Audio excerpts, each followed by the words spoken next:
In the last video, we have seen the three type of configuration, that is common emitter, common collector and common base. Today we are going to start that our BJT circuit at DC. Okay, so it means we are going to bias our BJT circuit, that both junction, collector to emitter junction and emitter to base junction and base to collector junction, according to the type of material we need, we will bias that one and we will see what happens that when our DC voltage is applied. So before going to that different type of biasing, first we will see what is operating point. If you remember in our diode characteristic, I have told you that this is the graph between current and voltage, this is the voltage, this is the current, and this is the graph between current and voltage. And upon this graph we are going to take another load line. That line will intersect this graph at a point, and this point is called quiescent point, or it is called the operating point. Okay, similar to the diode characteristic, here also in our BJT we are going to draw a load line, that load line upon the characteristic graph. This is the VI characteristic graph. Okay, this is the characteristic graph. Upon this characteristic graph we are going to draw a line. So how this line will form? I will make my current equal to 0 in my V and I equation. If I will make my current equal to 0, I will get a value of voltage. If I will make my voltage equal to 0, I will get a value of current. And if I will connect these 2 points, I will get a point on the characteristic. This point is called load quiescent point or operating point.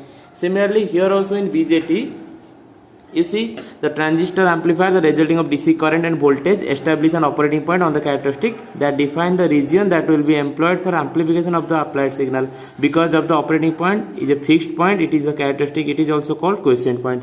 If you remember, across this operating point we are applying some input signal in our diode. We are applying some input signal, and across this operating point we are seeing our output signal. That is means for linear amplification we are doing linear amplification in our diode. Similarly, in this our BJT also, across this operating point we can apply a small input signal and we can check whether a signal is amplified or not, or the characteristic of this graph can be checked across this quiescent point. And this point is stationary, means it is not movable, it is a still point.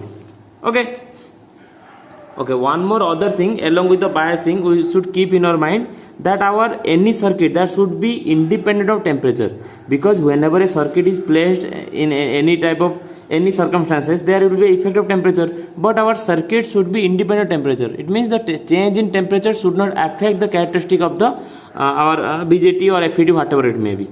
If you remember in our common base configuration, common emitter configuration, beta, which is nothing but IC upon IE, this beta is called common base, this is IB, common emitter current gain, and this beta depend upon temperature.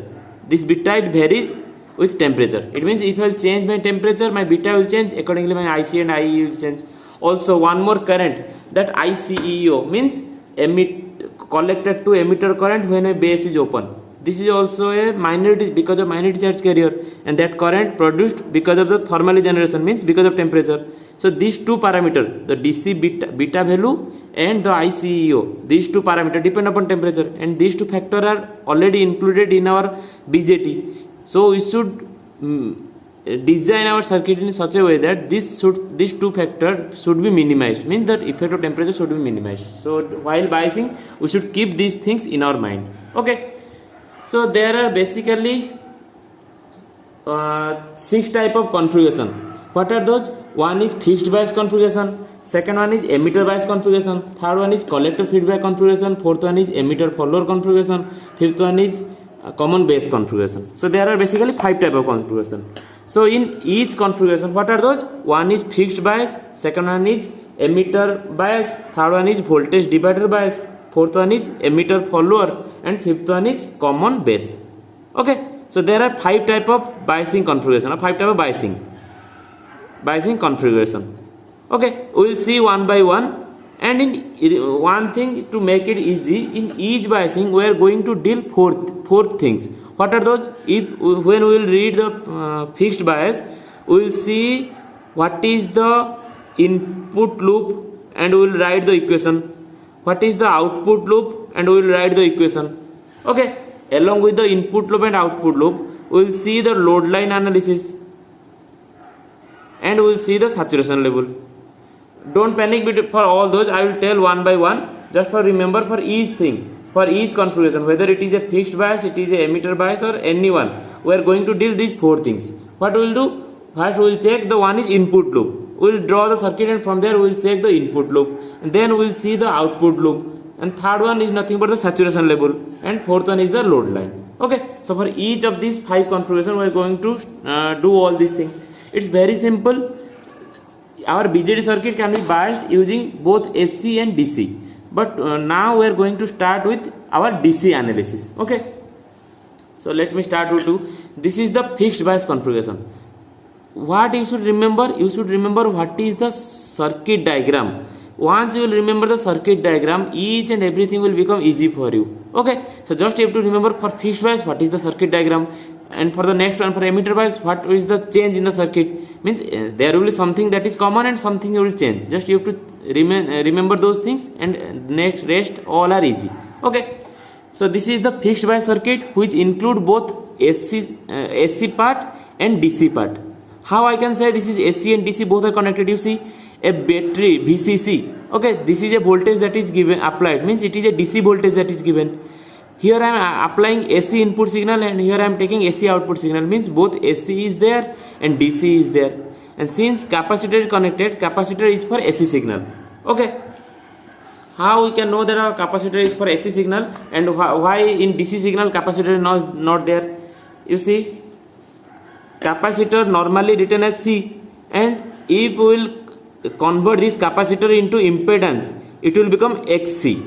Okay, XC. This XC is nothing but 1 by 2 pi FC or omega C, 1 by omega C, 1 by 2 pi FC. So at DC, what is my value of frequency? DC means it is a constant current source. Constant current source, my frequency is almost 0. Frequency is almost what? Frequency is 0. So frequency 0 means my XC, which is nothing but 1 upon 0, it will become infinite. Infinite means it is open circuit. Okay, so for DC analysis, my capacitor is open circuit, and for AC analysis there will be some frequency, and as there will be some frequency, 1 by 2 pi FC will give me a value, and that will give that in place of, we will see in our AC analysis, we will replace our capacitor by a value like this. Okay, so remember, capacitor at DC it behaves like a open circuit. Why? Because of the frequency is 0, and 1 by 2 pi FC, which is 1 by 0, is nothing but infinite. And when a impedance infinite means, if I take a resistor infinite, what does it mean? Resistance infinite means it will become open circuit. This is a resistor whose value is R, and if I make R equal to infinite means it is open circuit, means it will not flow, it will not allow any current flowing through it. Infinite resistance means it is opposing maximum opposition, means current equal to 0. It means it is open circuit, and we know in our open circuit current does not flow. So remember, for any impedance, when it is value infinite means it is open circuit. Okay, so for our DC analysis we are going to make our capacitor as open circuit. First you remember this circuit. How? This is the BJT. Now tell me, this is which type of BJT? This is a NPN, not pointing in, means the arrow mark is outside, it is not towards inside. When it will become inside, then I will tell it as PNP, pointing in. It is outside, means it is not pointing in, means it is a NPN transistor. Okay, this is the collector, this is the base, this is the emitter. This is the symbol you have to represent, and along with the collector RC, that is the collector resistor is connected, and with the base a base resistor is connected, and with emitter nothing is connected, it is grounded. Okay, it is a common emitter. You see, this is the common emitter terminal. We will see after some time how it will become common emitter configuration. So remember, only a resistor RB and RC are there, and a VCC that is applied for DC value. And across the collector and emitter, what will be the voltage across the collector and emitter? Is nothing but VCE, collector to emitter voltage. Okay, so remember, this is the for the fixed bias configuration. This is the circuit diagram. Now what we will do, we will jump this to DC, because here only today we are going to deal with only DC circuit, BJT circuit at DC.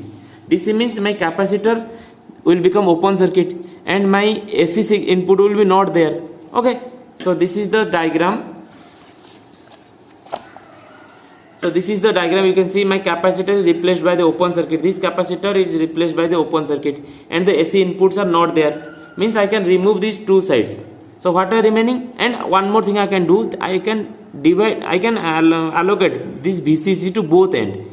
We know in a parallel connection my VCC voltage remains same. That's why it looks like a parallel connection. So my voltage can be to both end. So this is a VCC along with a RB is connected and it is connected to the base. And here is a VCC which a RC is connected and that is connected to the collector. And rest part is there. Emitter is there, emitter is grounded. Okay, so this is the DC analysis. This is the DC equivalent of fixed bias circuit. Today our reading. This is fixed bias configuration. So for the fixed bias configuration, this is the fixed bias circuit. This is the DC analysis or DC equivalent. What we did, just remove the capacitor and remove the AC signal, and we can allocate the VCC to both end. Okay. Simple things. What I told, each and every configuration, whether fixed bias, emitter bias, we have to do 4 things. First, we are going to deal the input loop. Then we are going to do output loop. Then we will see the load line. Then the saturation. These 4 things are common in each case. Okay. It's the simplest one. No need to worry. We will get one by one. Now you will see.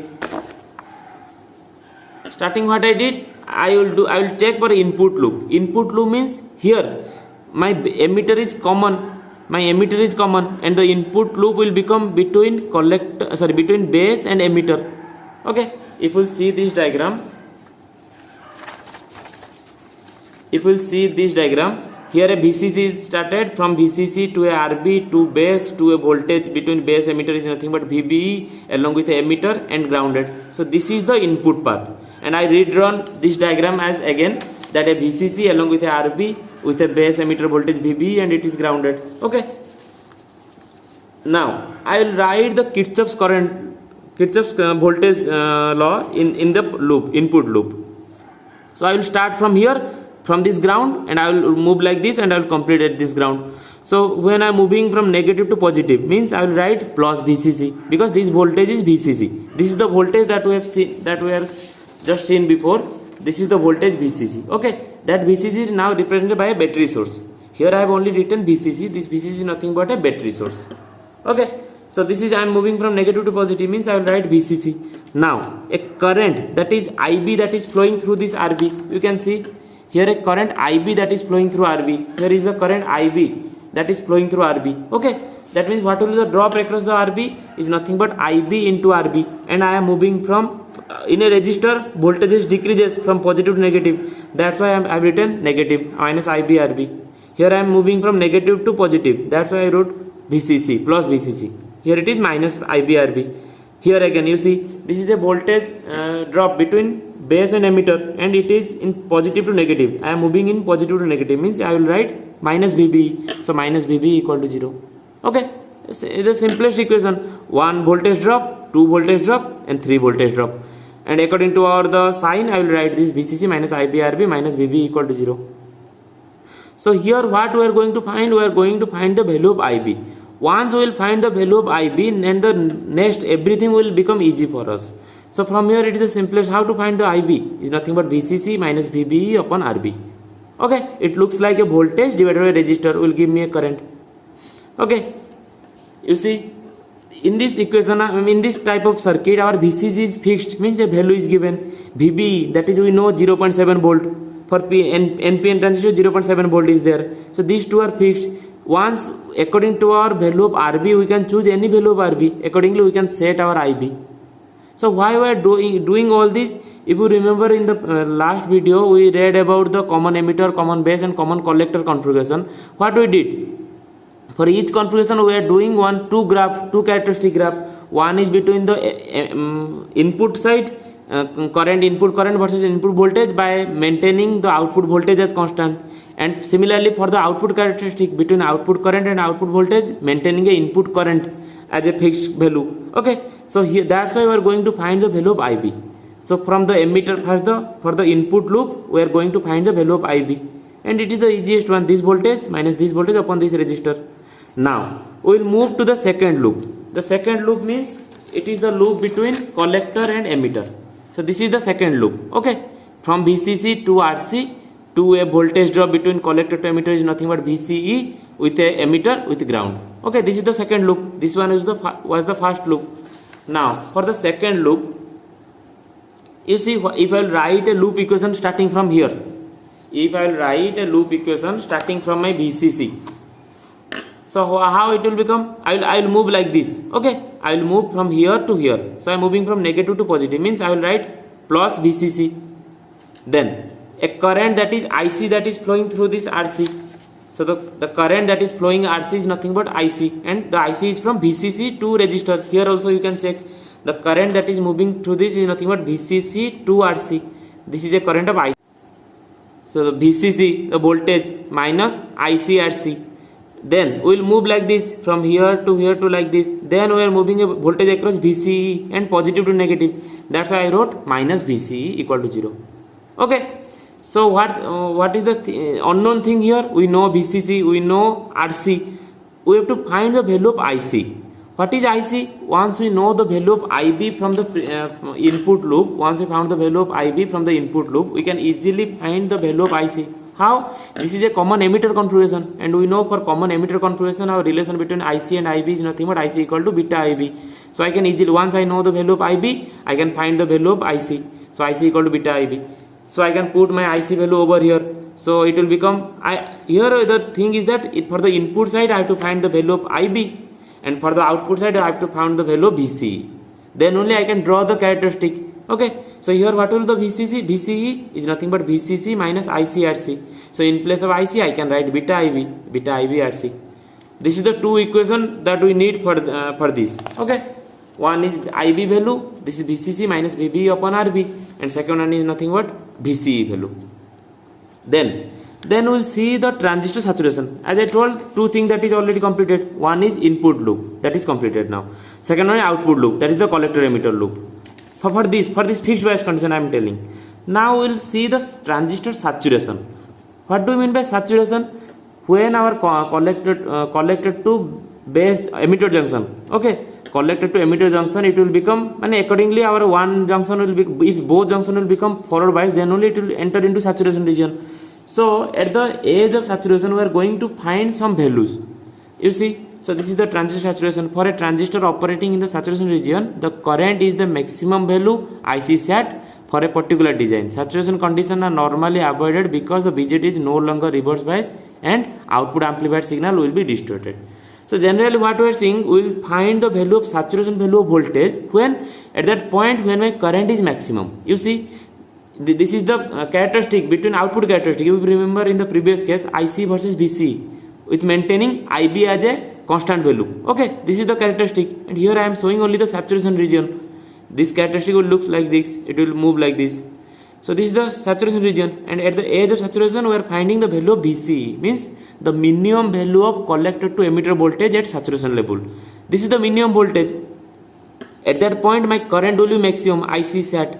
Okay, so we can take, if we will take some approximation, it will looks like this line will almost will looks like to touch the 0 IC axis, means here the VCE value is almost 0.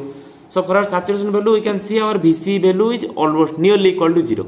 Okay, it has some value volt, but approximately 0.2 volt, 0.1 volt, but it can be approximate to 0 for our calculation. So what will be our RCE, that is the resistor across this collector emitter junction. We are going to replace this collector emitter junction by a resistor. Across this collector emitter junction we are going to replace this by a resistor, and that resistor value is RCE, means that is VCE upon IC, output voltage upon output current. Since we found our VCE value is approximate to 0, our RCE which is also 0 ohm. Okay, it means we can replace across the emitter to collector junction, we can replace a RCE value of 0 ohm, means a short circuit we can replace in saturation region. Okay, this is transistor saturation, means we are dealing at saturation region. What will be the value of resistor? So the value of resistor at the saturation region, you can see this diagram. Okay, this is the emitter region, this is the collector region. So the collector to emitter, this region can make a short circuit, that is RC value is nothing but 0 ohm. For which region? For which part? For saturation region. Okay, so my VCE value is approximate to 0 and my IC value is nothing but IC sat. You can see from here my IC, that is the current value. At this point my current value is IC sat. We are always dealing about the Q point. Okay, every time whatever we are going to find, we are going to check the point that should be Q point. So at Q point my value is IC set, my voltage is VCE set, and VCE set is approximate to 0, VCE value 0. So our resistor that can be replaced by a short circuit. So you can see now my output loop, which was before VCE equal to VCC minus ICRC. This equation VCE is nothing but VCC minus ICRC. Now it will replace my VCE value, that is 0. Okay, and my means it is the VCE value 0 that we found just now at saturation level. My VCC will be same as VCC. IC will replace by IC set, and this is the collector resistor RC. Okay, this is the collector resistor. This resistor, it is not RCE. Our RCE value is 0, but it is RC only. That is the collector resistor. RCE value means collector to emitter. This resistor is 0. Okay, so here what I will find? I have to find the value of IC set. So IC set will become, this value is 0 means VCC upon RC. So I know value of VCC, I know value of RC. I can easily find the value of IC set. Okay. So three things that is completed. One is input loop, one is output loop, third one is load saturation level completed. Now the last one left, that is load line analysis. So what do you mean by load line? As I discussed here, this is the characteristic graph for diode. We are going to add a load line. This is the load line. So it will become by making one in a equation, one portion 0 will get another value of V. Here we will make the value of V equal to 0, we will get the value of I. Similarly here also in BJT we are going to make, it is the BJT, in the BJT you see for a diode, let me redo the theory part. For the diode network, load line solution can be found by superimposing an actual diode characteristic on the diode on the plot of a network equation involving the network. The intersection of the two plots define the actual operation of the condition. Okay, it is the same thing that I said. So this is the diode characteristic, and upon the diode characteristic we are going to add a line. Okay, this line will touch the axis, both axes, and this line is called the load line. So similarly in our BJT also, the load resistor RC for the fixed bias configuration will define the slope of the network equation and resulting intersection between two plots. Okay, now you see this is the graph between output characteristic we have seen for a common emitter configuration. This is the output characteristic between VCE and IC. The pencil marked.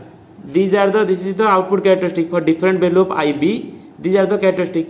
Now we are going to add a load line. So how this load line will become? It will form from the output characteristic. We are going to, there are two variable. One is VCE, okay, and second one is IC. So we are going to make IC value equal to 0. We will find the value of VCE. So this is the equation from the output characteristic. Let me show you that one. So this is the output characteristic. Our VCE is nothing but VCC minus ICRC. From here, from this equation, there are two variables. One is VCE, second one is IC. So we are going to make one component 0. If I will make my IC equal to 0, then what we will get? If this IC equal to 0, this value will become 0. My VCE will become VCC. So I got 1 point, VCE equal to VCC. You see, this is the graph. This is IC. This is VCE. Okay. So from this graph,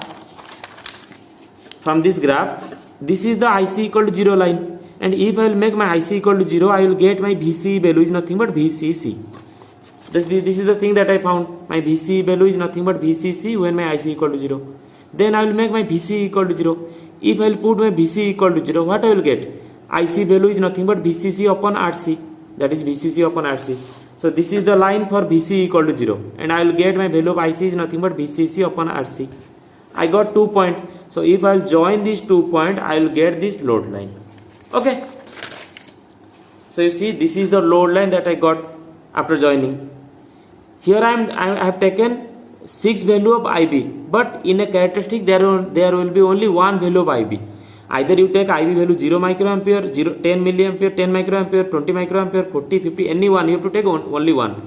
Remember one thing, our collector current will be in milliampere range, our VC value will be in volt, but our base current, that is in microampere range, because this value is very small. Okay, and once from the input characteristic, where is the input characteristic?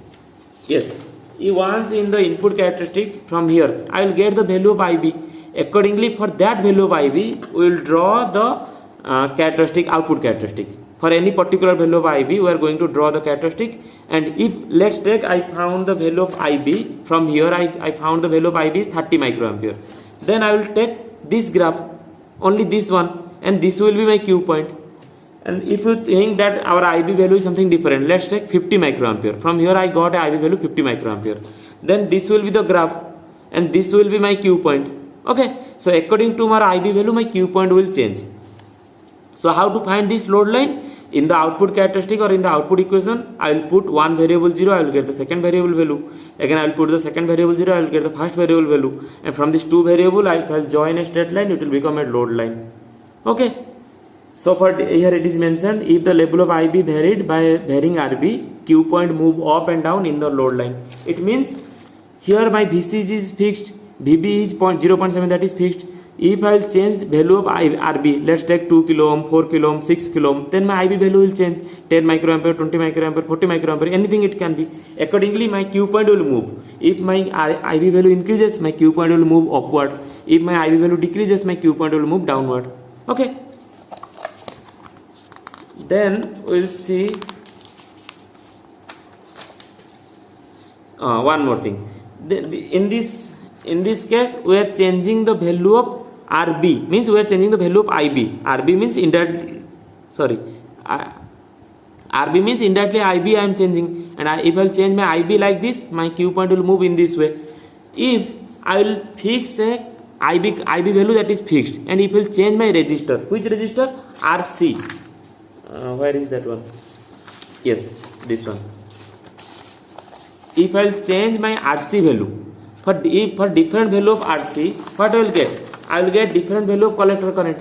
The IC value, that I will get different value. For RC1, it will be VCC upon RC1. For RC2, it is VCC upon RC2. So for different value of collector current, I will get different value of IC. So if I will, for that case, I will get on a single characteristic, I will get 3 Q point for different value of R1. As my resistor value will increase, my 1 by resistor value means it will decrease, means my current will IC will decrease. Okay, it is the value of R3. Now R3 is highest value. Since R3 is the highest value, VCC upon R3, this value will become less. So here will be the Q point.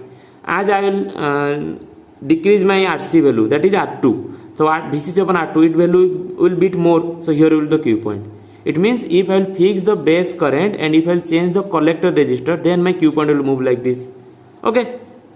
So this Q point, the Q point will give me the characteristic on the characteristic graph along with the load line. Let's solve one numerical for this fixed bias so that you will get more clarity.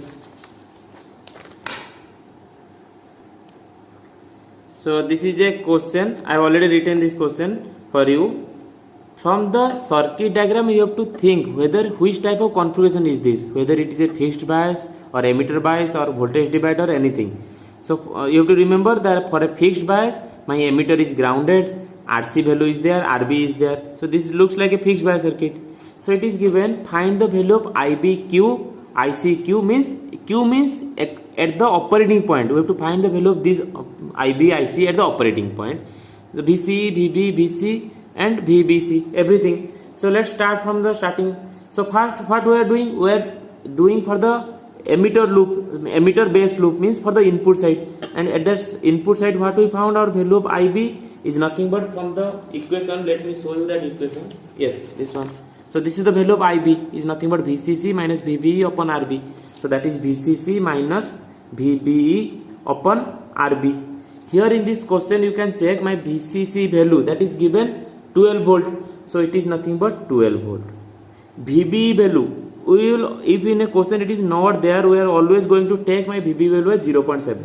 So it is nothing but 0.7 upon RB. This is my RB, which is nothing but 240 kilo ohm. So if you put the three values, you will get my value of IB. Okay, because we know VCC, we know VB, we know RB. Now we have to find ICQ. It is means operating point, across the operating point. We have to find ICQ. What is ICQ? We know the relation between IB and IC is nothing but beta IB. IC equal to beta IB. And in this question, you can see the beta value is given 50. So whatever the IB value that we find from here, just multiply 50 with that IB, you will get the value of ICQ. Okay. Then the question is what is VCEQ? We know from our output characteristic. Let me show you that one. From this output characteristic, what is VCE? VCC minus ICRC. So our VCEQ means across the operating point is nothing but VCC minus ICRC. We know VCC as 12 volt. We know IC from here, and we know RC value is given 2.2 kilo ohm. If we put all those values, you will get the VCEQ value also. Okay. The fourth one is VC. What do we mean by VCE? VCE means VC minus VE. Okay. And VC minus VE is nothing but the value that I found from here. Here my emitter is grounded, means VE value that is almost 0. Means or not almost, what do you mean almost? It is 0. VE value is 0. It means my VCE value is same as VCE Q at operating Q point. Whatever the value of VCE, that is same as VCE. Why? Because here emitter is grounded. Emitter grounded means 0 voltage. The next question it is asked VBC. We have already seen the value of VC. So VBC, it is nothing but VB minus VC. Okay. And our VB value, that is nothing but 0.7. VB is 0.7, that is equal to VB minus VE, that is equal to 0.7. And here VE is 0 because it is grounded. It means my VB is equal to 0.7. Okay.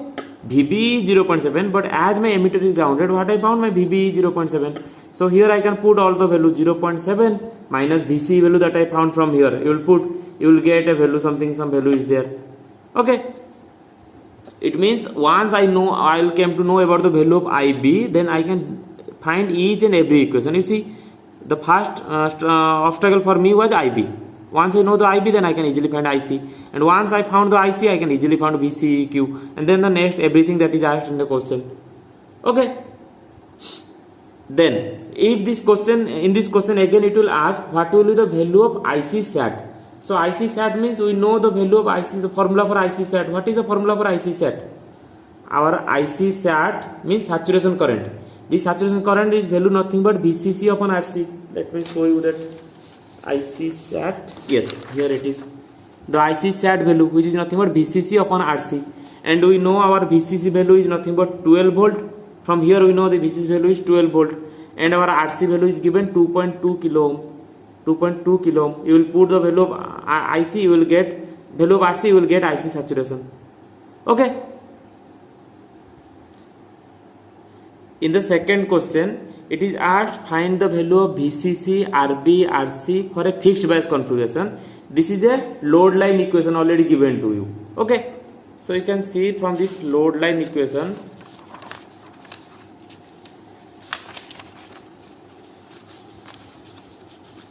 From this load line equation, what is asked? We have to find the value of VCC, RB, RC, all these. So we know our VCE, which is nothing but VCC, that is equal to 20 volt. From the load line equation, what do you know? This value is nothing but our VCC. This value is nothing but VCC upon RC. So let me show you that load line equation. Yes, this one. So you can see from this load line equation, this point, the load line which touches the IC axis is nothing but VCC upon RC, and this voltage is nothing but VCC. So here these two values is already given in the question. It means this value is VCC, whose value is 20 volt. Okay. And what the other thing, that is the IC value that we know. Our IC is nothing but VCC upon RC, that is equal to, this is 10 milliampere. Remember our IC value will be in milliampere range. From here, what I can get? I can get the value of RC, which is nothing but VCC upon IC. So VCC is 20 volt, IC is 10 milliampere. Then I will get 2 kilo ohm. Okay, so this is the RC value. Then it is asked the VCC that we found. We have to find the value of RB. So how to find the value of RB? If you will see the input characteristic here, in the input characteristic, how to find the value of RB? VCC minus VBE upon IB. So VCC minus VBE upon IB. Here what are the things that we know? Our VCC that is known, that is 20 volt. VB, which is known, 0.7 volt. We have to see the IB value. So you can see from here, if this load line you have to check, this is the IB value or not. So this is the IB value, because these are the change in IB value. This is IB value 0. this is I value 10, this is 20, and my Q point is located in between 10 and 20. So I can take my IB value as a 15 milliampere or not. If my Q point is here, I can take a 15 milliampere. If my Q point would be here, then I will take a value, my IB is nothing but 25 milliampere. Since it is in center between 20 and 30, I can take my IB value 25 milliampere. So according from the load line, from the graph, I can take my IB value as, from in this question it is, let's take 15 milliampere. Okay, and you will put all these values, you will get the value of RB. You found the value of RB, you find the value of RC, and also you found the VCC. Okay, so this is all about our fixed bias configuration. So what are the things that we should keep in our mind? Let me just grab you one. So for the fixed bias configuration, first you have to remember the circuit diagram.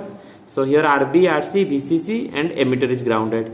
Then if it will give in question, it will give you to derive, then we will see the derivation for the emitter and base loop first, then collector and emitter loop second, then we will find the saturation value, then we will see the load line. And the equation that we need for this is nothing but, this is the one equation, our IB is nothing but VCC minus VB upon RB for input loop. For the output loop, VC is nothing but VCC minus ICRC. Okay, and then if saturation level it is asked, our resistor will become 0 ohm. For the saturation level, my resistor is 0 ohm. And my saturation current, that will become VCC upon RC. And at the last, my load line, this 2 point is nothing but VCC upon RC, and this value is nothing but VCC. In the next video, we will see the second type of biasing, that is emitter biasing.